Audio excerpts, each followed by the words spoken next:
আচ্ছা কোনছে আল্লাহ বড় না মানুষ বড়? ধরো গাদা, তুই কার হাতে কার জোড়া দেশ? কোড়ায় আল্লাহ আর কোড়ায় মানুষ।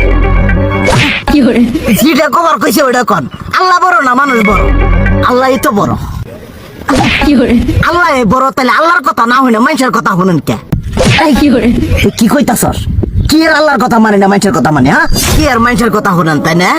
আমনে যে ওই দিনকে ডায়াবেটিসের রোগ নিয়ে যে হাসপাতালে গেলেন, ডাক্তার আপনার কত কিছু খাবার না করলো, সব কিছু না খাই এখন চলতেছেন।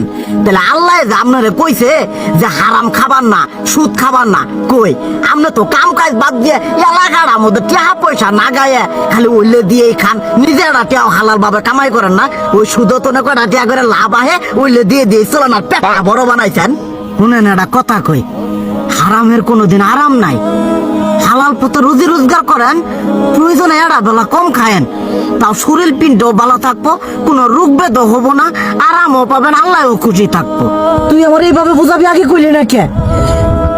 আসলে এই বিষয়টা তো আমি কখনো মাথায় এইভাবে নিইনি যে আমাদের কখনো ডাক্তার নিষেধ করলে ঠিকই আমরা নিষেধ মানি, কিন্তু উপর আল্লাহ যে কত কিছু নিষেধ করে দিয়ে সেটা মানি না। আর এই যে হারাম পথে টিয়া পয়সা কামাই করতেছেন, শরীরের মধ্যে দুনিয়া রোগ ব্যাত হয়েছে, দেখা যাইতেছে যা টিয়া হারাম পথে কামাই করতেছেন তার তো বেশি টিয়া মনে করেন জ্বলে যাইতেছে গা বেশি। আজকের পর থেকে আমি আর এই হারাম সুদ খামো না, আমি হালাল পথে চলবো, হালাল টাকা পয়সা ইনকাম করবো। এতে করে যদি একবেলা কমও খাইতে হয় তবুও খামো, তবু আমি আর এই হারাম পথে চলবো না। আচ্ছা ঠিক আছে।